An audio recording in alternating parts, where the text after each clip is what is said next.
Hello friends, आप सभी लोगों का एक बार फिर से स्वागत है। इस वीडियो में हम बात करेंगे जो आपका बीएड सेकेंड ईयर का फर्स्ट पेपर है और कल जो है आपका फर्स्ट पेपर का एग्ज़ाम है। तो ये मॉडल पेपर 5 है। हम आपके लिए 100 प्रश्नों का जो मैराथन लेकर आए हैं कि 100 प्रश्न हम इस वीडियो में कवर करेंगे। तो आपने अगर मॉडल पेपर 1, 2, 3 और 4 यानी पिछले वीडियोज़ नहीं देखे हैं तो आप उनको अच्छे से रिवाइज कर लीजिए। और ये मॉडल पेपर 5 है और इसके बाद जो है और हम आपको ऐसे ही 100 प्रश्नों के कई वीडियो प्रोवाइड करवा देंगे। तो आप हमारे साथ लगातार बने रहिए, वीडियो को अंत तक देखिए, चैनल को सब्सक्राइब जरूर कर दीजिएगा। तो आइए शुरू करते हैं। पहला क्वेश्चन दिया है कि माध्यमिक शिक्षा आयोग या मुदालियर शिक्षा आयोग का गठन कब हुआ था। तो 1952-53 में माध्यमिक शिक्षा आयोग, जिसे मुदालियर आयोग कहते हैं, उसका गठन हुआ था। और इसे क्या पैटर्न यानी कि शैक्षिक पैटर्न की संरचना क्या बताई थी। 5+5+3 ये मुदालियर आयोग की सिफारिश थी। शैक्षिक संरचना का पैटर्न ये था। तो अगला क्वेश्चन है 2 नंबर है कि मुदालियर शिक्षा आयोग के अनुसार माध्यमिक स्तर पर कक्षा में छात्र की अधिकतम संख्या होनी चाहिए। कितनी होनी चाहिए मुदालियर आयोग के अनुसार। तो 50, यानी कि एक कक्षा में छात्र की अधिकतम संख्या 50 होनी चाहिए। अगला क्वेश्चन है कि लक्ष्य एवं उद्देश्य, ये इनकी बुक थी। आप लोग इसको पता कर लेंगे, लक्ष्य एवं उद्देश्य जो बुक है इनकी बुक थी। अगला है क्वेश्चन है कि माध्यमिक शिक्षा आयोग की सिफारिशें थी। माध्यमिक शिक्षा आयोग की सिफारिशें की क्या कौन सी थी। पब्लिक स्कूल खोलना, तकनीकी शिक्षा और संगठनात्मक प्रतिमान, ये माध्यमिक शिक्षा आयोग की प्रमुख सिफारिशें थी। 5 नंबर प्रश्न है कि किस शिक्षा मंत्री के नेतृत्व में कोठारी आयोग का गठन किया गया था। तो किस शिक्षा मंत्री के नेतृत्व में। MC छगला जो उस समय जो है शिक्षा मंत्री थे, उनके नेतृत्व में कोठारी आयोग का गठन किया गया था। नेक्स्ट क्वेश्चन है 6 नंबर है कि माध्यमिक शिक्षा आयोग या कोठारी आयोग, इसका कब गठन हुआ था माध्यमिक शिक्षा आयोग का। तो इसने त्रिभाषा सूत्र जो है 1964-66 में दिया था। तो माध्यमिक शिक्षा आयोग ने त्रिभाषा का सूत्र जो है 1964-66 में दिया था। और कोठारी आयोग की स्थापना कब हुई थी। तो 14 जुलाई 1964 को, और इसके अध्यक्ष बने थे DS कोठारी। तो आप इनका नाम अच्छे से याद कर लेना कि DS कोठारी होगा, DS कोठारी होगा। इसके अलावा और 2-3 लोग नाम हैं जिनको कोठारी कहते हैं, तो DS कोठारी ही, ये जरूर क्लियर कर लेना। तो कोठारी आयोग की स्थापना 14 जुलाई 1964 को हुई थी और इसके अध्यक्ष थे DS कोठारी थे। अगला क्वेश्चन है क्वेश्चन नंबर 8 है कि कोठारी आयोग की रिपोर्ट को कितने वर्गों में विभाजित किया गया था। तो वो 4 वर्गों में विभाजित किया गया था। 4 वर्गों में, 4 खंडों में विभाजित किया गया था। अगला क्वेश्चन है कि कोठारी आयोग की सिफारिशें हैं, कौन सी हैं कि कोठारी आयोग ने सिफारिशें की थी, जिनमें था निःशुल्क एवं अनिवार्य शिक्षा का प्रावधान, भाषा शिक्षा का प्रावधान, शैक्षिक संरचना का प्रावधान, क्षेत्रीय भाषाओं पर रिपोर्ट, त्रिभाषा सूत्र, 10+2+3 शिक्षा पैटर्न। शैक्षिक संरचना ये 10+2+3 कोठारी आयोग ने सिफारिशें की थी। अगला क्वेश्चन है 10 नंबर है कि विश्वविद्यालय शिक्षा से संबंधित आयोग है कौन सा। राधा कृष्णन आयोग, डॉक्टर राधा कृष्णन आयोग जो है विश्वविद्यालय शिक्षा से संबंधित आयोग है। अगला क्वेश्चन है कि स्वतंत्र भारत का पहला शिक्षा आयोग था कौन था। तो विश्वविद्यालय शिक्षा आयोग, जिसका गठन 1948 में किया गया था और इसके जो अध्यक्ष थे वो डॉक्टर राधा कृष्णन थे और इसे ही राधा कृष्णन आयोग भी कहते हैं। अगला है कि स्वतंत्र भारत में प्रथम राष्ट्रीय शिक्षा नीति किस वर्ष शुरू की गई थी। तो 1968 में प्रथम राष्ट्रीय शिक्षा नीति हमारे भारत की आई थी। तो आप लोग जो है इनका जो प्रधानमंत्री का नाम है समयानुसार, यानी कि उस समय प्रधानमंत्री कौन थे, आप लोग ये अच्छे से याद कर लेंगे। अगला है कि 1986 शिक्षा नीति की समीक्षा किस समिति द्वारा की गई थी। तो राममूर्ति समिति द्वारा। और इस समिति में जो समीक्षा दी थी, रिपोर्ट दी थी, उसमें 24 अध्याय शामिल थे। तो राममूर्ति समिति द्वारा 1986 शिक्षा नीति की समीक्षा की गई थी। अगला क्वेश्चन है कि NIEPA यानी national institute of education and planning administration, ये NIEPA का फुल फॉर्म है। ये हमने पिछले वीडियो में भी इसकी बात की थी। अगला है कि शैक्षिक योजनाकारों एवं प्रशासकों के प्रशिक्षण के क्षेत्र में सर्वोच्च संस्था है कौन सी है। ये NIEPA जो है शैक्षिक योजनाकारों एवं प्रशासकों के प्रशिक्षण के क्षेत्र में सर्वोच्च संस्था है। आगे बढ़ते हैं। नेक्स्ट क्वेश्चन है कि 1986 नेशनल एजुकेशन पॉलिसी की विशेषताएं कौन कौन सी हैं। तो उसमें था OBB प्रस्ताव था और राष्ट्रीय शिक्षा प्रणाली को बढ़ावा देना, समान शैक्षिक अवसर प्रदान करना और गुणवत्तापूर्ण शिक्षा में स्थायी सुधार, ये 1986 की नेशनल एजुकेशन पॉलिसी की विशेषताएं हैं। अगला है कि 1986 का नेशनल एजुकेशन पॉलिसी का 6वां अध्याय संबंधित है किससे? तो मुक्त विश्वविद्यालय एवं दूरस्थ शिक्षा से। ये बहुत इंपॉर्टेंट है कि ओपन यूनिवर्सिटीज़ और डिस्टेंस लर्निंग जो है, डिस्टेंस एजुकेशन की बात हो रही है आजकल, तो ये भी बहुत इंपॉर्टेंट है कि 1986 का जो NEP आया था उसका 6वां अध्याय संबंधित है मुक्त विश्वविद्यालय एवं दूरस्थ शिक्षा से संबंधित है।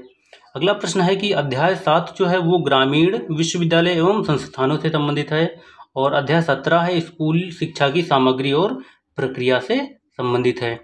अगला है कि ऑपरेशन ब्लैक बोर्ड कार्यक्रम की शुरुआत किस स्तर तक की कक्षा को बेहतर बनाने के लिए किया गया था? तो किस स्तर की कक्षा तक?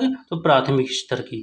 जो प्राथमिक विद्यालय है, प्राथमिक स्तर की शिक्षा थी, तो उस कक्षा तक को बेहतर बनाने के लिए ऑपरेशन ब्लैक बोर्ड कार्यक्रम की शुरुआत की गई थी। अगला क्वेश्चन है कि राष्ट्रीय ज्ञान आयोग का गठन कब किया गया था? 13 जून 2005 को दोस्तों राष्ट्रीय ज्ञान आयोग का गठन किया गया था। और त्रिभाषा सूत्र की स्थापना कब की गई थी? तो 1968 की नेशनल एजुकेशन पॉलिसी में त्रिभाषा सूत्र की स्थापना की गई थी। अगला है कि NCF का फुल फॉर्म होता है नेशनल करिकुलम फ्रेमवर्क, और RT right to education, RTE का फुल फॉर्म होता है। और प्रथम राष्ट्रीय पाठ्यचर्या की रूपरेखा किस वर्ष प्रकाशित की गई थी? तो 1975 में जो है प्रथम राष्ट्रीय पाठ्यचर्या की रूपरेखा प्रकाशित की गई, दूसरी 1988 में, तीसरी 2000 में, और चौथी 2005 में NCF लागू किया गया, NCF प्रकाशित किया गया। अगला है कि नेक्स्ट नंबर है 26 नंबर प्रश्न दिया है कि राष्ट्रीय पाठ्यचर्या की रूपरेखा 2005 किसके द्वारा प्रकाशित की गई थी? तो वो NCERT के द्वारा राष्ट्रीय पाठ्यचर्या की रूपरेखा 2005 प्रकाशित की गई थी। अगला है NCF 2005 को 22 भाषाओं में अनुवाद किया गया था। जो NCF 2005 का है उसको 22 भाषाओं में अनुवाद किया गया था। और है कि इसमें NCF 2005 के मार्गदर्शक सिद्धांतों की कुल संख्या कितनी थी? 5 थी। मार्गदर्शक सिद्धांतों की कुल संख्या 5 थी, बहुत इंपॉर्टेंट है। अब 5 कौन कौन से थे? जिनमें था ज्ञान को विद्यालय के बाहरी जीवन से जोड़ना, रटंत्र प्रणाली से शिक्षा को मुक्त करना, पाठ्यचर्या यानी कि बालकों को चहुमुखी विकास के अवसर प्रदान करना, और परीक्षा प्रणाली को लचीला बनाना, और शिक्षा बिना बोझ के। ये जो थे मार्गदर्शक सिद्धांत थे NCF 2005 के, बहुत इंपॉर्टेंट 5 ये मार्गदर्शक सिद्धांत थे।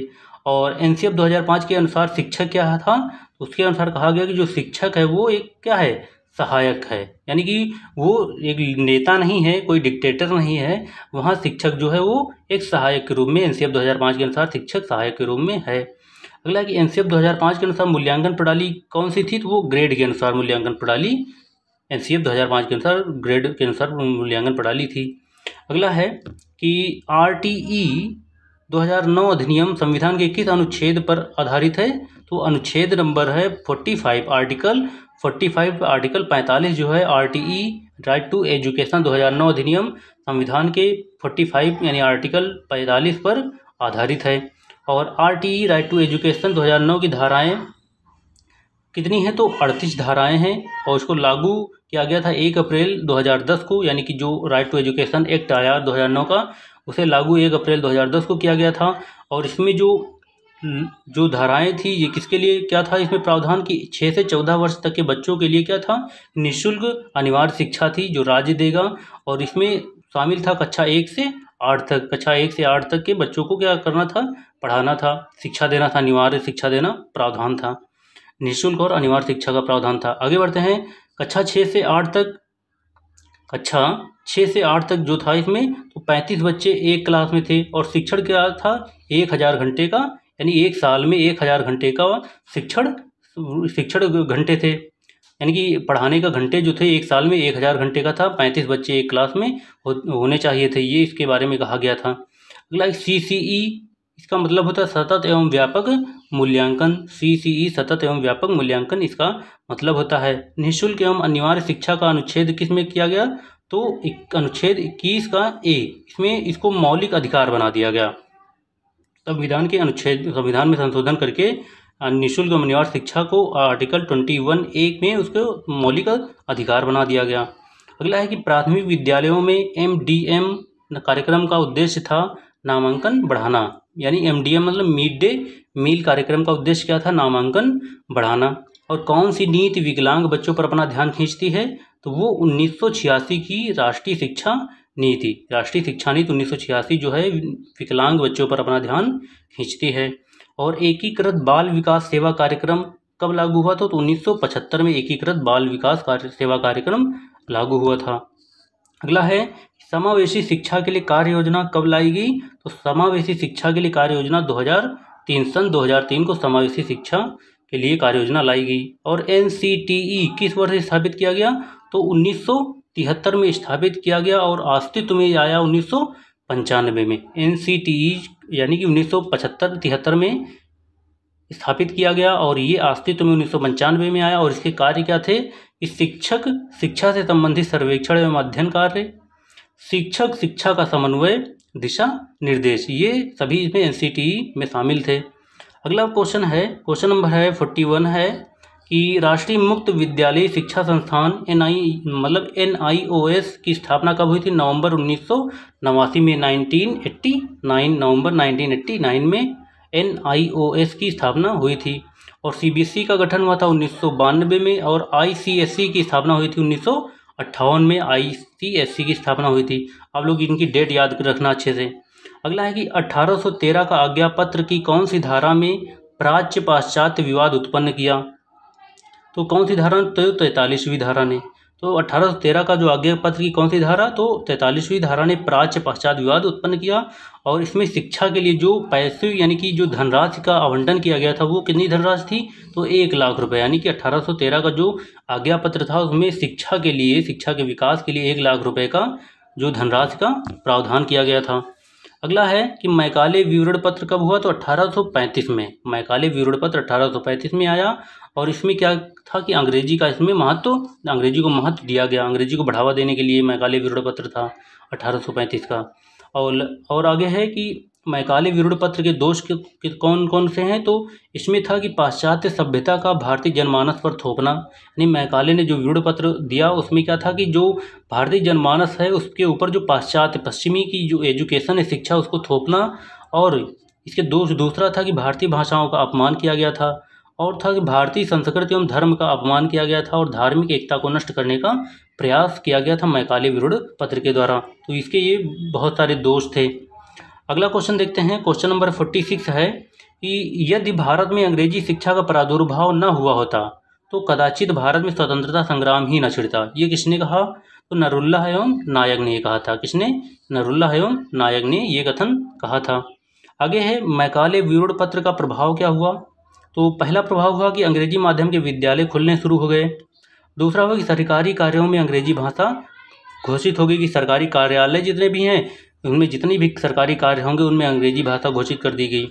और अंग्रेजी का ज्ञान रखने वाले को वरीयता देनी जाने लगी कि हर क्षेत्र में अंग्रेजी का ज्ञान जिसको होगा उसको वरीयता मिलेगी। और भारत को पाश्चात्य साहित्य तथा अंग्रेजी का ज्ञान हुआ। अगला है क्वेश्चन नंबर 48 है कि प्लासी का युद्ध कब हुआ?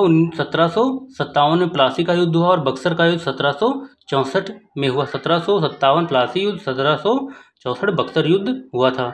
और अगला क्वेश्चन है 49 है किसने कहा था अंग्रेजी भाषा घूंघट में छिपी हुई विद्या, स्वभाव से ही हमारे मन की सहवर्तिनी होकर नहीं चल सकती। तो किसने कहा था? तो गुरुदेव रविन्द्रनाथ टैगोर ने कहा था। अगला है कि मैकाले भारत कब आया? तो 10 जून 1834 को मैकाले भारत आया था। कब आया था? 10 जून 1834 को मैकाले भारत आया था। अगला क्वेश्चन है कि मैकाले ने भारतीय भाषाओं को अविकसित, अशक्त, गंवारू और निकम्मी बताया था। मैकाले ने कहा था। और नेक्स्ट है कि मैकाले जनसाधारण की शिक्षा के पक्ष में नहीं था। यानी ये जनसाधारण की शिक्षा के पक्ष में नहीं था। अगला पॉइंट है कि किसने कहा कि उच्च वर्ग रूपी हिमालय से शिक्षा रूपी बूंदे टपकें जो कालांतर में एक चौड़ी एवं विशाल धारा में परिवर्तित होकर जनसाधारण रूपी शुष्क मैदानों का सिंचन करें। किसने कहा था? तो प्रोफेसर मैथ्यू ने कथन ये कहा था। अगला है कि एडम्स ने 1835 से 1835 के बीच कितने प्रतिवेदन प्रस्तुत किए? तो कितने? तो 3 प्रतिवेदन प्रस्तुत किए। 1835 से 1836 होगा यहाँ पे। 1835 से 1836 के बीच कितने प्रतिवेदन प्रस्तुत किए? तो 3 प्रतिवेदन एडम्स ने प्रस्तुत किए, जिनमें पहला था 1835, 1836 दूसरा और 1836 तीसरा। तो ये 3 प्रतिवेदन एडम्स ने प्रस्तुत किए थे। अगला है कि एडम्स किस विचारधारा का था? तो प्राच्यवादी विचारधारा का था। एडम्स जो है प्राच्यवादी विचारधारा का था। और महात्मा बुद्ध ने प्रथम उपदेश कहाँ दिया? तो सारनाथ में महात्मा गांधी ने पहला उपदेश दिया। और वुड के घोषणा पत्र में कितने अनुच्छेद थे? लगभग 100 अनुच्छेद वुड के घोषणा पत्र में थे। अगला है कि वुड डिस्पैच या वुड का घोषणा पत्र जो 19 जुलाई 1854 को लागू हुआ के सुधार या सिफारिशें थी। सिफारिशें की गई किसने? कौन सी सिफारिशें? तो जीवनोपयोगी शिक्षा और शिक्षा का माध्यम अंग्रेजी के साथ साथ अन्य भारतीय भाषाएं भी हों, या अंग्रेजी, पाश्चात्य साहित्य, विज्ञान, संस्कृत, अरबी हो, और प्रत्येक प्रांत में जन शिक्षा विभाग की स्थापना हो, विश्वविद्यालयों की स्थापना हो, और स्त्री शिक्षा की भी वुड डिस्पैच ने बात की थी। अगला क्वेश्चन है 59 नंबर दिया है कि वुड घोषणा पत्र की क्रमबद्ध शिक्षा तथा सभी को शिक्षा, ये गुड़ कौन कौन से होंगे? तो प्राथमिक शिक्षा की बात की गई, middle school, high school, college, विश्वविद्यालय और शैक्षिक अनुदान, इनकी बात की गई। और नारी शिक्षा का समर्थन किया गया था, शिक्षक प्रशिक्षण का भी समर्थन किया गया, और व्यावसायिक शिक्षा का भी इसमें बात की गई। और ये सभी वुड घोषणा पत्र के प्रमुख गुण थे। और अगला है कि वुड घोषणा पत्र के दोष कौन कौन से थे? तो धार्मिक शिक्षा की उपेक्षा की गई, शिक्षा राज्य के अधीन हो गई, और व्यावहारिक तथा व्यावसायिक शिक्षा असफल रही, और विश्वविद्यालयों का स्वरूप अंग्रेजी हो गया, और अंग्रेजी जानने वाले को सरकारी नौकरी में प्राथमिकता दी जाने लगी। तो ये वुड घोषणा पत्र के प्रमुख दोष थे। और प्राच्यवादी दल द्वारा प्रचार किया गया किनका? तो संस्कृत, अरबी और फारसी भाषाओं का प्राच्यवादी दल द्वारा प्रचार किया गया। अगला है कि हंटर आयोग के प्राथमिक शिक्षा के विस्तार एवं सुधार कौन कौन से थे? तो व्यावहारिक जीवन से संबंधित, आत्मनिर्भर बनाना और शिक्षा का माध्यम मातृभाषा, ये हंटर आयोग के सुधार थे या उसके सुझाव थे प्राथमिक शिक्षा के विस्तार के लिए। अगला है कि माध्यमिक शिक्षा के लिए क्या सुझाव थे? तो माध्यमिक शिक्षा का माध्यम अंग्रेजी हो। माध्यमिक शिक्षा 2 वर्गों में बांटी गई, साहित्यिक तथा वैज्ञानिक 2 वर्गों में माध्यमिक शिक्षा को बांटा गया। अगला है हंटर आयोग का अन्य नाम क्या था? तो हंटर आयोग का अन्य नाम भारतीय शिक्षा आयोग था। और उस समय वायसराय भारत का कौन था जब हंटर आयोग का गठन हुआ? तो वायसराय लॉर्ड रिपन थे। और भारतीय राष्ट्रीय कांग्रेस की स्थापना 1885 में हुई थी, और राष्ट्रीय शिक्षा आंदोलन की स्थापना 1905 में हुई, और बंगाल विभाजन की घोषणा हुई थी 1905 में। तो राष्ट्रीय शिक्षा आंदोलन 1905 और बंगाल विभाजन की घोषणा 1905, ये सेम डेट हैं, अब इनको अच्छे से याद रखना। और अगला है कि राष्ट्रीय शिक्षा प्रसार समिति का गठन किसकी अध्यक्षता में किया गया था? तो श्री गुरुदास बनर्जी की अध्यक्षता में राष्ट्रीय शिक्षा प्रसार समिति का गठन किया गया था। अगला है कि कर्जन ने शिक्षा नीति संबंधी सरकारी प्रस्ताव कब पारित किया? तो 1904 में। कर्जन ने शिक्षा नीति संबंधी सरकारी प्रस्ताव 1904 में पास किया था या पारित किया था। अगला है 71 नंबर है, शिक्षा से संबंधित कर्जन के सुझाव कौन कौन से थे? पहला था अध्यापकों के प्रशिक्षण की सही व कुशल व्यवस्था, नैतिक शिक्षा, शारीरिक व्यायाम की शिक्षा, कला की शिक्षा, कृषि की शिक्षा, स्त्री शिक्षा, विदेशी अध्ययन हेतु छात्रवृत्ति प्रदान करने की प्रथा, केंद्रीय शिक्षा विभाग की स्थापना, पुरातत्व विभाग की स्थापना और छात्रवृत्ति प्रदान करने की प्रथा। ये शिक्षा से संबंधित लॉर्ड कर्जन के सुझाव थे। ये सभी क्या थे? लॉर्ड कर्जन के सुझाव थे। आप इनको अच्छे से पढ़ लेना। अगला है कि कर्जन द्वारा आयोजित शिमला शैक्षिक सम्मेलन कब हुआ? कर्जन द्वारा आयोजित शिमला शैक्षिक सम्मेलन कब हुआ? तो सन 1901 में कर्जन द्वारा आयोजित शिमला शैक्षिक सम्मेलन हुआ था। अगला क्वेश्चन देखते हैं कि किसने कहा कि अनिवार्य शिक्षा का पौधा पश्चिमी देशों का पौधा है, यह भारत की भूमि में नहीं पनप सकता? तो किसने कहा? तो हरकोर्ट बटलर ने कहा था कि अनिवार्य शिक्षा का पौधा पश्चिमी देशों का पौधा है, यह भारत की भूमि में नहीं पनप सकता। और दिल्ली दरबार का आयोजन कब हुआ था? तो दिसंबर 1911 में। किसके उपलक्ष्य में? जॉर्ज पंचम की उपलक्ष्य में। जॉर्ज पंचम जो थे उस समय इंग्लैंड के क्या थे? राजा थे। उनके आने की उपलक्ष्य में क्या था कि दिल्ली दरबार का आयोजन दिसंबर 1911 में किया गया था। अगला गोखले बिल के सुझाव या सिफारिशें कौन थी? गोखले बिल सन 1911 में गोखले बिल लाया गया था। तो इसके सुझाव क्या थे या सिफारिशें इसकी क्या थी कि 6 से 10 आयु वर्ग के सभी बच्चों के लिए अनिवार्य शिक्षा एवं निःशुल्क प्राथमिक शिक्षा की व्यवस्था। और दूसरी सुझाव थी कि प्राथमिक शिक्षा के लिए अलग से प्राथमिक शिक्षा विभाग खोला जाए और स्थानीय निकाय एवं प्रांतीय सरकारें इसका 1:2 में क्या करें, इसका वो खर्च वहन करें, बजट का वहन करें। अगला है माध्यमिक शिक्षा को उच्च शिक्षा का आधार किसने माना, तो सैंडलर आयोग 1917 ने माना। माध्यमिक शिक्षा को उच्च शिक्षा का आधार सैंडलर आयोग 1917 ने माना था। अगला क्वेश्चन देखते हैं कि 1935 के एक्ट के अंतर्गत 1937 में द्वैध शासन को समाप्त कर दिया गया था। 1935 एक्ट के अंतर्गत 1937 में द्वैध शासन को समाप्त कर दिया गया था। 1935 में द्वैध शासन व्यवस्था लागू थी, उसे 1937 में समाप्त कर दिया गया। अगला है कि हंटर आयोग में कितने सदस्य थे, तो 20 सदस्य थे, जिनमें से 7 जो थे 7 भारतीय सदस्य थे। अगला क्वेश्चन है कि शिमला शिक्षा सम्मेलन कब प्रारंभ हुआ, तो सन 1901 में शिमला शिक्षा सम्मेलन प्रारंभ हुआ था। अगला क्वेश्चन है कि लॉर्ड कर्जन किस सभ्यता का पोषक था, तो पाश्चात्य सभ्यता का पोषक था। लॉर्ड कर्जन पाश्चात्य सभ्यता का पोषक था। और शिमला शिक्षा सम्मेलन कितने दिनों तक चला, तो 15 दिनों तक चला, यानी इसमें 150 जो है प्रस्ताव पारित किए गए। अगला है कि ब्रिटिश संसद ने भारत सरकार अधिनियम कब पारित किया था, तो 1935 में ब्रिटिश संसद ने भारत सरकार अधिनियम 1935 में पास किया। अगला क्वेश्चन है कि हरिजन नामक पत्रिका का प्रकाशन कब हुआ, तो हरिजन नामक पत्रिका का प्रकाशन हुआ था जुलाई 1937 में। जुलाई 1937 में हरिजन नामक पत्रिका का प्रकाशन हुआ था। और अखिल भारतीय शिक्षा सम्मेलन या वर्धा शिक्षा सम्मेलन कब हुआ, तो 22 से 23 अक्टूबर 1937 को कहाँ हुआ, वर्धा में। वर्धा में अखिल भारतीय शिक्षा सम्मेलन 22 से 23 अक्टूबर 1937 को हुआ था। अगला है क्वेश्चन की बुनियादी शिक्षा या वर्धा शिक्षा का स्वरूप कैसा हो, तो शिक्षा का माध्यम मातृभाषा हो और शिल्प आधारित हो, 6 से 14 वर्ष तक निःशुल्क शिक्षा हो। ये बुनियादी शिक्षा या वर्धा शिक्षा का स्वरूप था। अगला है जाकिर हुसैन समिति 1937 में बनी और सार्जेंट रिपोर्ट 1944 में प्रस्तुत हुई। 1944 में सार्जेंट रिपोर्ट आई। और केंद्रीय शिक्षा सलाहकार बोर्ड की रिपोर्ट को किस नाम से जाना जाता है, तो सार्जेंट योजना के नाम से, यानी युद्धोत्तर शिक्षा विकास योजना, जो 4 भागों में क्या थी, डिवाइड थी।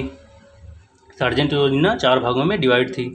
अगला है कि सार्जेंट योजना के अंतर्गत शिक्षा का अनुपात कैसा था, तो 20:1, यानी कि 20 छात्रों पर 1 शिक्षक, ये सार्जेंट योजना के अंतर्गत शिक्षक अनुपात था।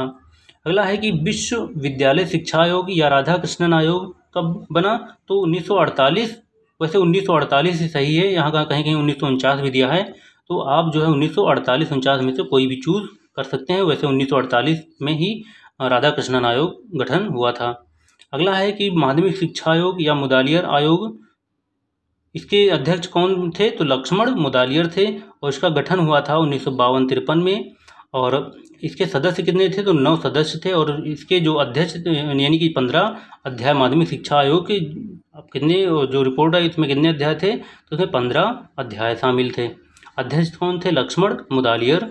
9 सदस्य थे माध्यमिक शिक्षा आयोग में और इसकी गठन कब हुआ, तो 1952-53 में हुआ था। अगला क्वेश्चन है कि इसका उद्देश्य क्या था, तो लोकतंत्री नागरिकता का विकास, व्यावसायिक कुशलता में उन्नति, व्यक्तित्व या और नेतृत्व का विकास, ये मुदालियर आयोग के क्या थे, उद्देश्य थे। और माध्यमिक शिक्षा की अवधि कितनी होती है, तो 7 वर्ष, यानी 11 से 17 वर्ष तो माध्यमिक शिक्षा की अवधि की बात की गई।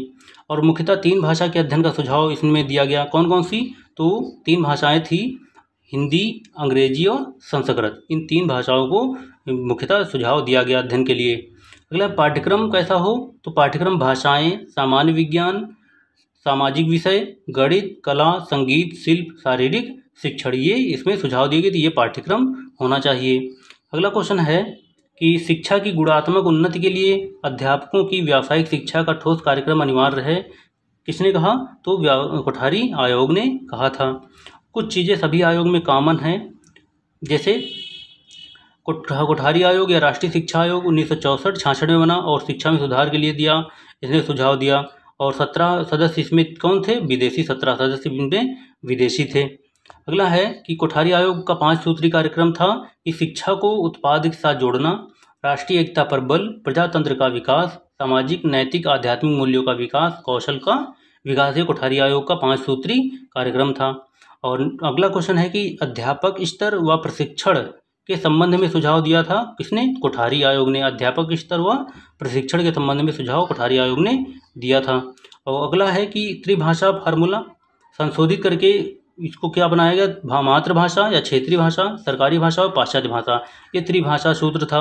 और सबसे पहले सुझाव दिया था मुदालियर आयोग ने। मुदालियर आयोग ने द्विभाषा का, जिसमें अंग्रेजी की उपेक्षा की गई थी, और बाद में विरोध हुआ जिसमें अंग्रेजी समर्थकों द्वारा विरोध हुआ, और 1956 में केंद्रीय शिक्षा सलाहकार परिषद द्वारा त्रिभाषा को इसमें शामिल कर लिया गया। तो ये बाद में 1966 में संशोधित करके क्या किया कि इसको जो है बाद में त्रिभाषा फार्मूला बना दिया गया, जिसमें क्या थी? मातृभाषा या क्षेत्रीय भाषा थी, सरकारी भाषा और पाश्चात्य भाषा, जिनमें पाश्चात्य भाषा में अंग्रेजी भाषा शामिल थी। तो दोस्तों ये 100 प्रश्न आपके थे। तो आपको ये वीडियो कैसा लगा हमें कमेंट करके अवश्य बताइएगा।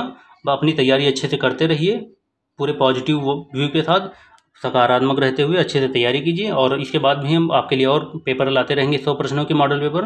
तब तक के लिए धन्यवाद।